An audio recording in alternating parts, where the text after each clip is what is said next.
Écoute-moi bien, auditeur. Je suis la mascotte de SEO Monkey. Bon, on va aller droit au but.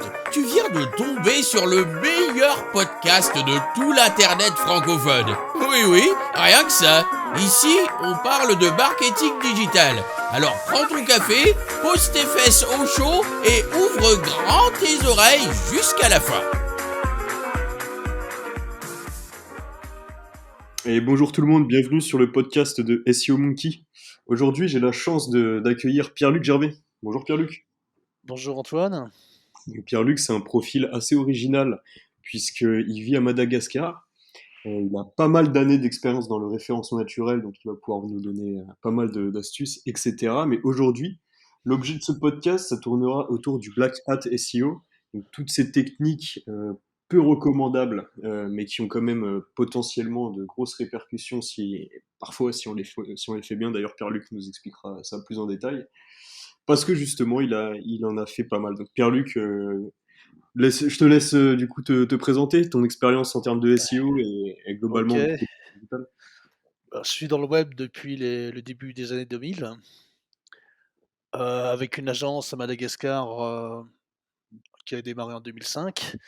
Et on est arrivé assez rapidement à être obligé de faire des choses un petit peu hors des sentiers battus, parce que on avait à référencer des sites dans les domaines X et les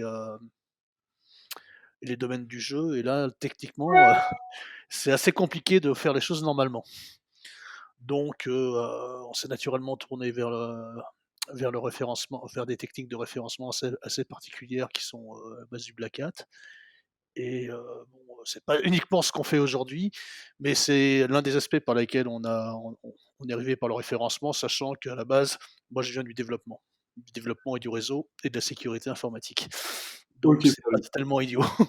Je rebondis juste là-dessus. Tu parles de site X, de site de jeu. Pourquoi particulièrement ces thématiques pour le Black Hat? Bah, parce que, d'une part, Google, il a jamais aimé ces choses-là, hein. Google est américain, ils sont assez prudes comme tous les moteurs de recherche, donc tout ce qui a trait au cul, il, il met un maximum de bâtons dans les roues, hein. C'est encore pire que Facebook. Donc c'est un peu l'idée. Et puis, bon, c'est déjà on peut pas faire de publicité directe, sur ces thématiques-là, donc automatiquement c'est du référencement naturel,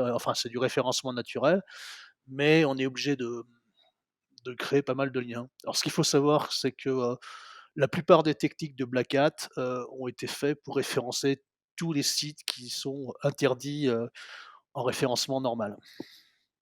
Ok, d'accord. Donc la base des bases, c'était vraiment sur voilà sur ces thématiques. Et ensuite, il me semble quand même que ces techniques de Black Hat ont été aussi appliquées à des thématiques un peu plus généralistes, voire à une certaine époque à des sites qui avaient une vision sur le long terme également, non? Oui, tout à fait. Ça s'applique à tout. On va dire que, Google a été relativement permissif avec, bon,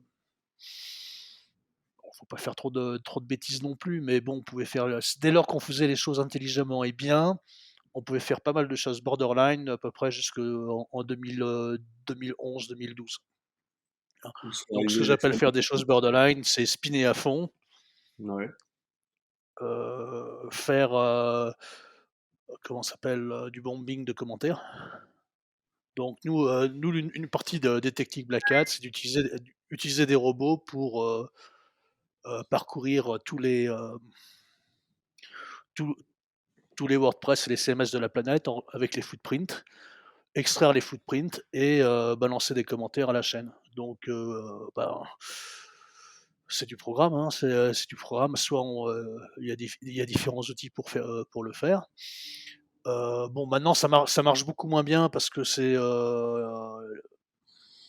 trouver des blogs qui soient pertinents avec un bon trust flow et qui acceptent les commentaires do follow, ça devient de plus en plus compliqué. Donc c'était, la technique de l'époque, on référençait comme ça marchait assez bien, quoi. Bon, on faisait tourner les bécanes 24 heures sur 24. Le gros avantage de procéder comme ça, c'est que ça permet de faire des économies d'échelle. Heu, la technique, c'est on spin des commentaires, sur, en gros une base de 1000 sites, on envoie ça en ligne et puis, on récupère à peu près 50 de liens qui sont à peu près potables et donc à l'époque, Des en liens des liens en commentaire étaient en dofollow, c'est ça que tu es en train de nous expliquer? en nofollow, en dofollow En pardon, oui en dofollow. dofollow pardon, en Ouais, en dofollow. dofollow, OK. Donc tu arrivais Oui à faire puisque OK. tu examines les footprints sur les forums, sur les différents forums. Alors le top du top, c'était à l'époque où on en trouvait encore, tu vois? Des trucs d'université donc avec heu, des méga trust flow. Mais bon, c'est impossible à trouver maintenant. Tout ça, c'est une époque révolue. Alors la deuxième technique, c'est ce qu'on appelle les splogs. Les splogs, ensuite, ça a dérivé vers les PBN. Alors qu'est-ce que c'est qu'un splog? C'était des mini blogs, que l'on crée, de manière éphémère avec des liens sur une thématique pour booster un site et les moteurs de recherche comme Yahoo et puis, Google au début, ben, ils avalaient tout ça. Donc, quand on s'y prenait bien, qu'on faisait ça en masse, en gros, on sur une thématique moyennement concurrentielle, on arrivait à foutre un site en première page en 48 heures. D'accord, ah Donc OK. c'est assez brutal. À une Et époque où le marketing était encore plus important, je mais pense, en mais termes ça, de bon, ça date de 2011-2012. En 2011-2012, on a mis, bon, des sites dans des thématiques, même si c'est un peu olé olé, hem, de rencontres, on les a mis en première page en 48 heures. Avec, 3 ou 4 000 liens, quoi. d'accord. Et du coup, tous ces sites-là, j'imagine, se sont pris des pénalités filtres, à la su par la suite? Ils ont changé de référencement. Bon, comme on travaillait avec certains, on les a re-référencés. C'est-à-dire qu'on a fait le ménage. Ouais. Donc en gros, même si on a fait des liens pourris à une époque, une manière de retomber sur ses pieds, quand on a vu les choses arriver, c'était de désavouer vraiment les trust flows vraiment trop pourris. D'accord, OK. Donc tu dégages, une grosse partie de la merde pour parler clairement et ça améliore les choses. OK, OK. Donc en gros, de toute façon on a senti Google faire les tests parce qu'on suivait les choses et on s'est dit: «Il y a ça pue». Donc bah, comme on discutait entre nous, il y en avait qui disaient, bon, «Ouais vous êtes parano les mecs», il y en avait qui disaient: «Non». Pour une partie d'entre nous, on était à peu près d'accord qu'il y avait de l'algorithme derrière, on risquait de se faire plomber, donc on a désavoué les liens les plus pourris parce on sait déjà dès cette époque ce que c'est qu'un trust flow, quoi. Majestic ISO, c'est quand même quelque chose qui date depuis un bon moment. D'accord. Donc alors ces techniques-là, en fait, tout ce qui est Splug et tout, c'est l'ancêtre du PBN Ouais. et nous, on a fait pas mal de PBN, à cette époque-là en WordPress multi-utilisateur. Comme je dis, on vient du dev, donc on travaille avec, les gens de WPM Dev depuis, une quinzaine d'années et on fait des multisites, WordPress, justement pour le référencement. On OK, tout continue, on en fait de temps en temps, mais on en fait beaucoup moins qu'avant, mais de d'accord. manière propre. OK. Tu as parlé un peu de content spinning aussi, mais tu pas allé jusqu'au bout, il me semble. Ouais, Heu, ouais, ouais, parce que c'est lié quand tu fais un splog. En fait, un splog, c'est des petits textes, de 100 mots parce qu'à l'époque, on n'avait pas besoin de beaucoup de mots, même 50 mots. Donc en fait, on faisait du spin, mais vraiment du spin dégueulasse avec des robots et différents outils pour le faire, avec des dictionnaires. Bon, bon, ça marchait pas trop mal, mais c'était pas très français, donc c'était vraiment, bourré de mots-clés. Il y avait des trucs, quand on regardait les choses, c'était pas extraordinaire en termes de lisibilité, mais bon, disons que le problème, c'est que plus on spinait fort, c'est-à-dire le spin, ça marche bien depuis un moment, dès lors on spin sur 5 ou 6 versions. Là où ça devient compliqué, c'est quand on commence à spinner au-delà de 5 ou 6 exemplaires, voire, une vingtaine d'exemplaires. Là, on arrive aux limites de ce qui est raisonnable de faire. Hein, même aujourd'hui avec l'intelligence artificielle. D'accord. Je précise, Je hein, pour pense les que auditeurs. même avec l'intelligence artificielle, je ne pense pas qu'on puisse spinner correctement un texte, avec plus de 20 versions différentes. Je précise pour les auditeurs qui savent peut-être pas ce qu'est le spin. En fait, le spin consiste à prendre un texte et à le décliner automatiquement en plusieurs versions différentes. Donc là, Pierre-Luc nous disait jusqu'à 5 avant versions différentes, sans avoir à le réécrire manuellement, en fait. Donc il a gagné énormément de temps dans ce qui est de la création de contenu. Heu, Attends, j'ai pas tout suivi là. Non, j'ai juste donné la définition du spin, quoi, Ah oui, OK. pour les Non, auditeurs. non, mais c'est exactement ça, c'est de la réécriture automatique, tout simplement, en se basant sur, des robots, maintenant sur de l'intelligence artificielle. En fait, on parcourt un dictionnaire de synonymes et on remplace, le problème c'est que, ben, les robots spinners sont pas des as de la grammaire et le problème vient là. Ok. Et donc du coup, pour revenir un peu sur une frise chronologique, disons, t'as vraiment fait du black hat SEO, comme tu dis, un peu agressif, un peu, voilà, jusqu'en 2012. Concrètement, t'as 2012 commencé en 2012-2013.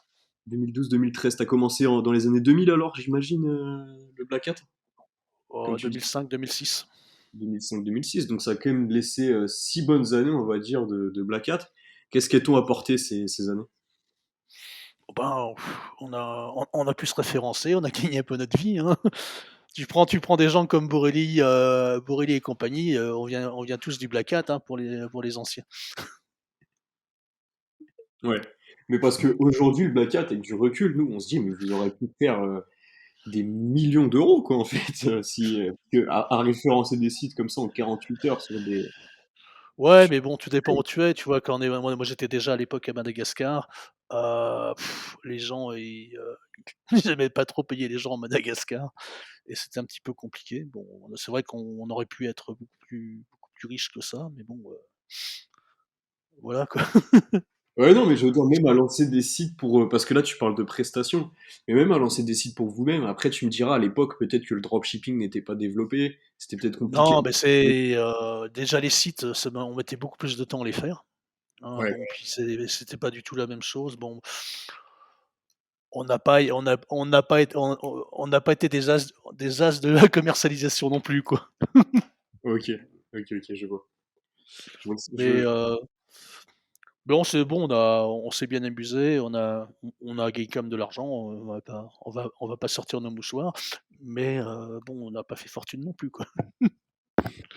C'est pas en faisant ça qu'on peut devenir un Bill Gates ou quelque chose comme ça, mais bon, disons que ça peut aider, quoi.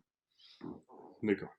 Du coup, Pierre-Luc, en 2012, on va dire, bon, tu t'es rendu compte des dangers du Black Hat, pénalité filtre qui commence à arriver pour tes clients. Comment t'as évolué? Comment t'as fait évoluer ces techniques de Black Hat pour que aujourd'hui encore elles soient utilisables, on va dire, dans la mesure du possible, disons. Bah, disons, la manière dont on les utilise, c'est un peu particulier. En fait, c'est pas du tout, comment dire? Impactant au niveau des sites, puisqu'on utilise des dérivés au sens, il y a une chose qui est toute bête, c'est que, l'algorithme de Google comment il fait pour, en partie, analyser qu'un site est intéressant? Ben, au travers d'analytiques, il regarde d'où viennent les visites, quelles sont les intentions de recherche et combien de temps on passe sur les pages qui correspond au rebond et des choses comme ça. Donc ce qu'on est capable de faire dès lors qu'on programme pas trop mal ou qu'on utilise des bons scripts, on est capable de faire des parcours intelligents de sites. Ce que je veux dire par là, c'est qu'on peut simuler en fait un parcours en se cachant derrière, une batterie de proxy qui va simuler, quelques dizaines d'utilisateurs pour parcourir un site. Le gros avantage, c'est que Google ensuite, il va voir ça comme, en fait un site qui a du succès sur une thématique. Alors pour traduire les choses clairement, on va dire que j'ai un site, sur une thématique un peu casse-pied donc appartement, vente d'appartement Toulouse. hein. Je fais un site pour une agence immobilière et je vais, simuler sur le site de cette agence immobilière des requêtes de recherche d'appartements à Toulouse. Donc en gros, la grosse problématique dessus, c'est de bien modéliser le parcours de l'arborescence de manière à ce que ça paraisse crédible pour un moteur de recherche. Donc ça veut dire que la première étape du script, c'est de faire un parcours intelligent. Ensuite, on le réitère, en variant les mots-clés sur le site donné, quoi.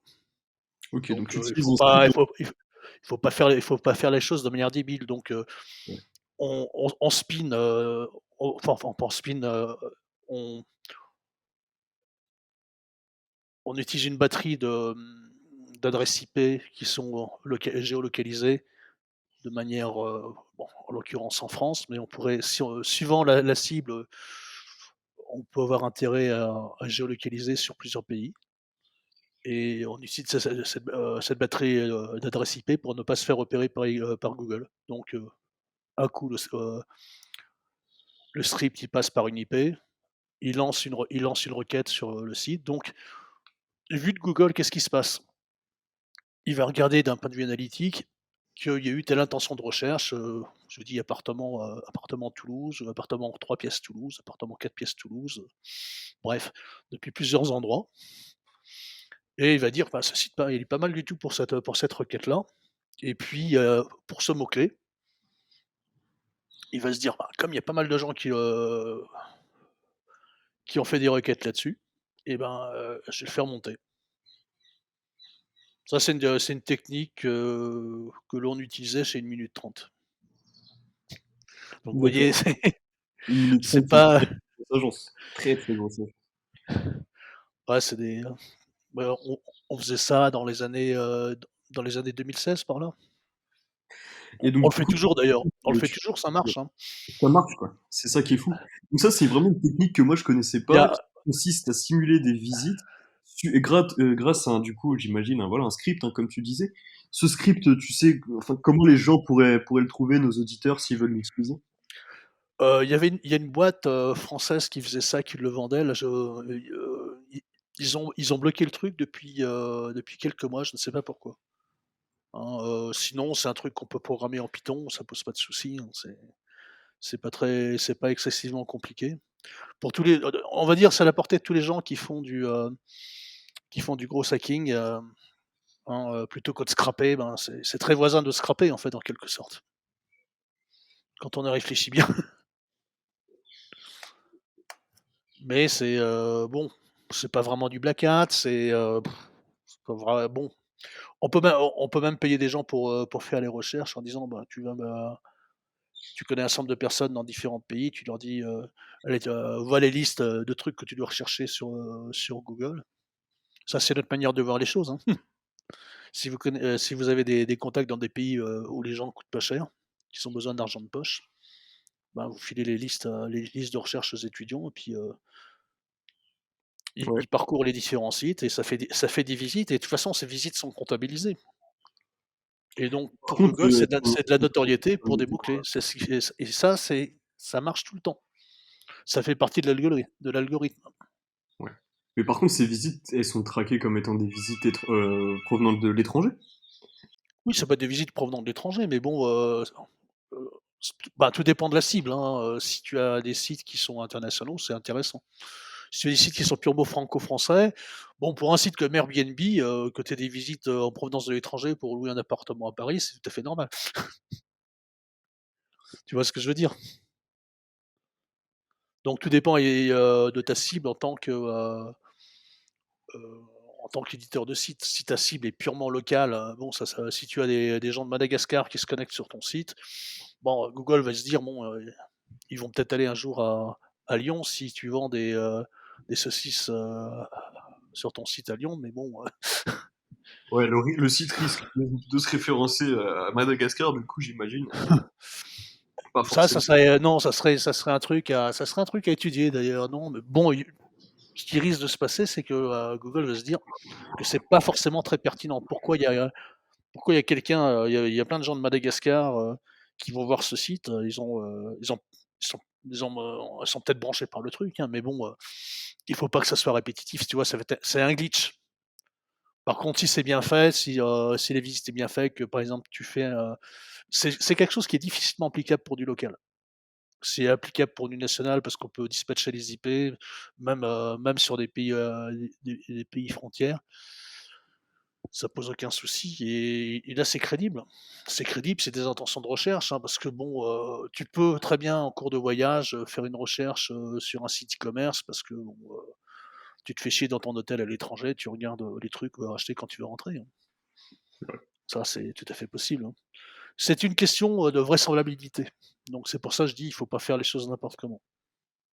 C'est le principe, c'est un des gros principes. On peut toujours faire du black hat ou des choses un peu borderline, mais le principe de base, c'est rester crédible, rester per rester profil bas, c'est-à-dire, être, indétectable. C'est Ok. ça l'astuce. C'est tout bête, hein, il y a pas besoin d'inventer la poudre pour comprendre cela, hein. D'accord. Et au niveau du coup de tout ce qui est netlinking, etc., tu observes encore des techniques Black Hat qui sont faisables aujourd'hui?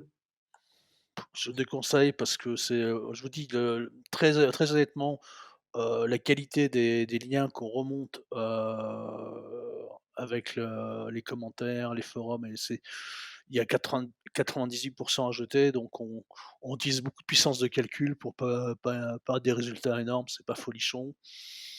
À la limite, il vaut mieux dépenser le même temps en énergie pour trouver de manière, normale, c'est-à-dire par échange de connaissances de personnes des bons liens ou alors, si on est bon, faire un PBN. Et le monter à plusieurs parce que faire un PBN tout seul, c'est un peu compliqué, donc il faut être, à mon avis, plusieurs, personnes intéressées par un ensemble de thématiques pour monter un PBN de manière intelligente. C'est-à-dire avec des contenus, c'est ce que je disais tout à l'heure, hein, il faut être crédible, donc y avoir des contenus qui soient bien ciblés, de manière à représenter quelque chose, donc et ça il faut pas être pressé non plus, quoi. Ça prend, un PBN, ça prend, quelques mois à monter. Ouais, d'accord. Et pour C'est, du contenu? le temps qu'il acquiert sa notoriété, parce que de toute façon, avant qu'il récupère un trust flow on va dire, au-delà de 10 pour que ça soit intéressant, ça va pas se faire immédiatement, quoi. Et puis si on va trop vite en publication, c'est suspect. Donc, c'est toujours la logique du vraisemblable. Donc en gros, un réseau de PBN décent à monter, ça prend entre 6 mois et 1 an. Et ensuite, si c'est bien géré, ben, ça pose aucun problème, mais il faut le gérer correctement. C'est-à-dire qu'il faut, avoir des sources de contenu qui soient intelligentes et qui soient de bonne qualité. Et qu'est-ce que tu penses, Pierre-Luc, de l'achat de noms de domaine expirés pour monter des PDBN, justement? Bah, c'est très bien, mais c'est ce qu'il faut faire, c'est très bien. On récupère justement, on récupère le jus des anciens domaines. Ensuite, la grosse problématique, c'est de trouver, en fait, de récupérer les thématiques et donc les liens qui ont donné la notoriété de ces domaines, donc c'est du travail. C'est pour ça que ça prend du temps et c'est pour ça que c'est compliqué de faire ça quand on est, juste une petite agence et il vaut mieux être plusieurs agences, enfin plusieurs personnes qui sont dans le référencement, qui se connaissent, avec des besoins qui sont, soit marchent un petit peu dans le même sens, comme ça les risques sont minimalisés et ensuite comme c'est des personnes un peu différentes qui font les choses, les risques d'être détectés sont très minimalisés parce que ç ça fait c'est pas reproduit de la même façon. C'est-à-dire si 2 personnes, qui se connaissent, essaient de faire la même chose, ils le feront de manière nécessairement différente. Si tu vois ce que je veux dire? Ouais, bien sûr, bien sûr. Donc c'est le principe. C'est le principe, mais bon, mais il faut être rigoureux, il faut être prudent, puis il faut pas faire n'importe quoi. C'est-à-dire qu'il faut pas mégoter sur les IP. C'est pour ça que le PBN, c'est super, on maîtrise tout, mais ça coûte cher. Enfin, c'est pas cadeau. Ouais. Par contre, quand c'est monté, c'est des bons liens. C'est quelque chose de périn sur le temps. Et puis, ouais. Et puis bon, bon, le problème, nous, on avait fait ça sur des gros WordPress en multi-sites et quand ça commence à grossir beaucoup, ça devient un peu, ça devient dur à gérer. Ça devient dur à gérer au niveau de l'hébergeur. Enfin, au niveau de l'hébergement, ça commence à douiller. Ok.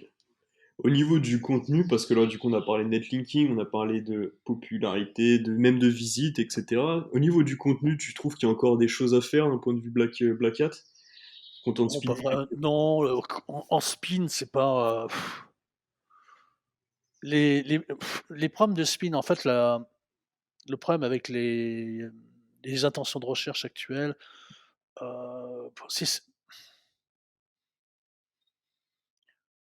c'est un peu je pense que c'est de moins en moins pertinent parce on n'arrive pas à produire des textes de qualité. Ce qui marche bien, c'est vraiment le texte de qualité, c'est le texte qui a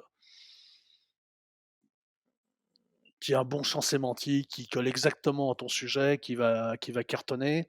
Et même si tu fais un article de blog que tu vas coller dans un blog, dans un site pour faire un lien et tout, tu es obligé de mettre un article qui détonne un minimum parce que sinon il va pas remplir l'effet escompté. Donc spinner des articles que tu vas mettre dans des blogs pour le référencement, je suis pas convaincu que ça soit super efficace.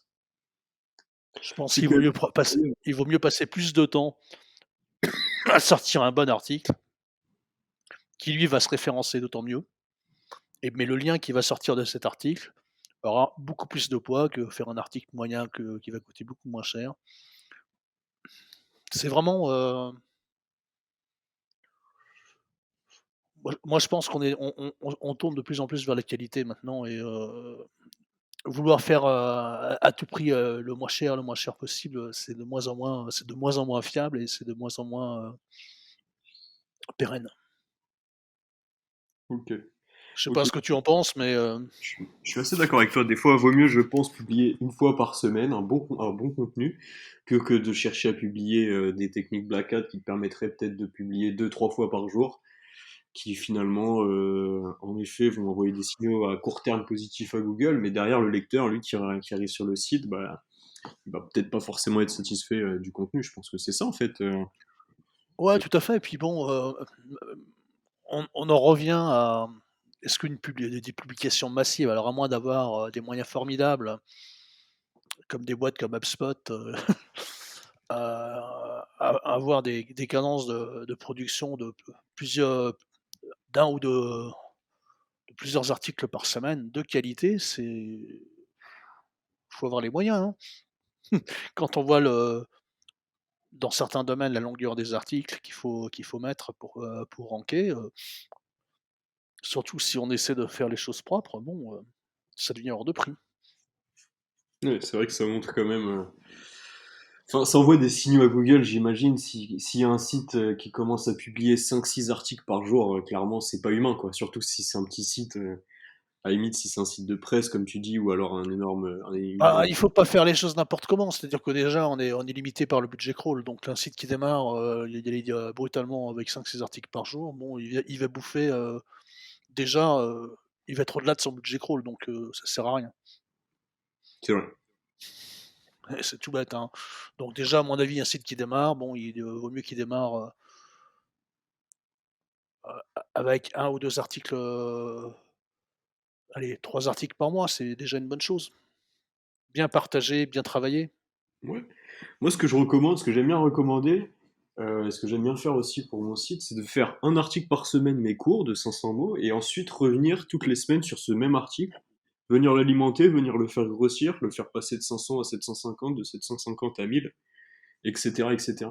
Ce qui fait qu'il n'y a pas non plus besoin d'avoir une énorme charte, une énorme force éditoriale derrière pour créer du contenu, quoi. Ouais, non, de toute façon, c'est une bonne technique aussi, c'est, mettre à jour les articles. Ouais, et ouais, comme ça te permet de... C'est une manière aussi quand tu as des vieux sites bon, parce ils ont du vécu qui correspondent à une manière de faire les choses il y a un certain nombre d'années. Donc, il y a un certain nombre d'années, on avait tendance, au début de l'inbound marketing à dire: «Bah, faut publier comme des fous».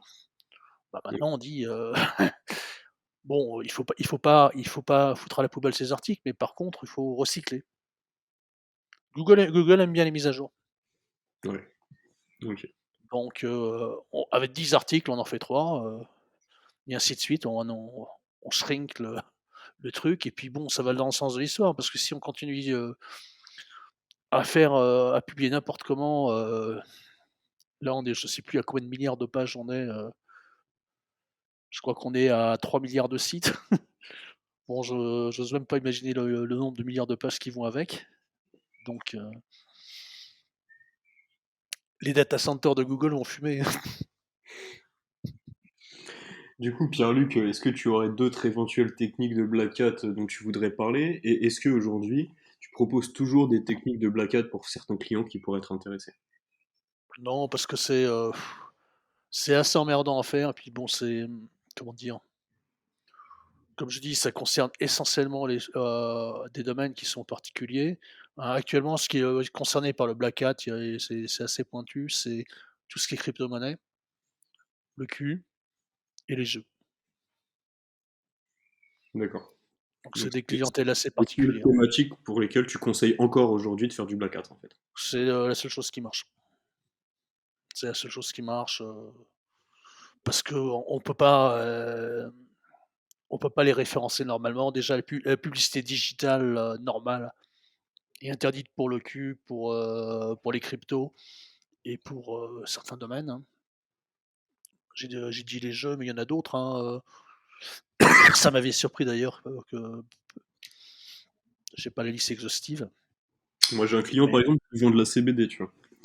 Et ça rentre un peu dans cette idée. Interdiction de faire de la publicité. ouais. Donc là, tu es assez emmerdé parce que, de la même façon, comment tu fais, même pour le référencement, dès lors que la publicité est interdite, comme Google est maître du jeu et c'est pas facile, quoi. C'est vrai. Donc, c'est d'autres moyens de se faire connaître, c'est complètement périphérique comme méthode et puis bon, c'est trop particulier. Si tu vas trop dans ce domaine-là, tu te coupes des autres domaines et bon, c'est plus intéressant de rester open. Mais par contre, c'est intéressant de voir, ça permet de comprendre tout ce qui se passe derrière heu, l'indexation, le référencement, pourquoi ça marche. Maintenant, c'est de plus en plus compliqué puisque une partie des raisons pour lesquelles ça marchait sont de moins en moins valides.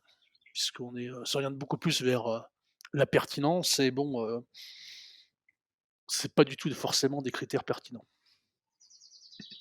D'accord, bah, merci beaucoup Pierre-Luc pour cette intervention. Je pense que tu nous as dit plein de choses. Donc si vous voulez retrouver un résumé de ce podcast, vous pouvez le retrouver directement sur le blog seo-monkey.fr.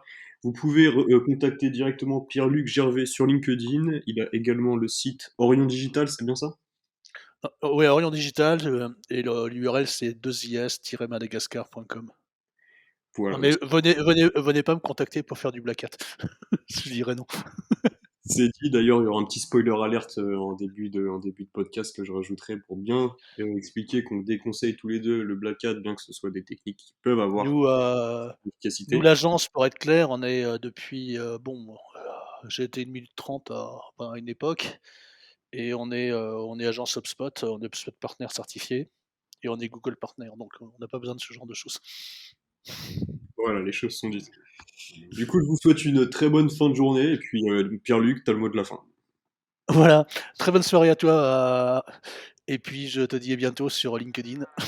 Ça marche, ciao. Ciao, ciao. Salut, c'est encore moi. T'as kiffé l'épisode? Tu peux retrouver un résumé détaillé sur mon site seo-monkey.fr.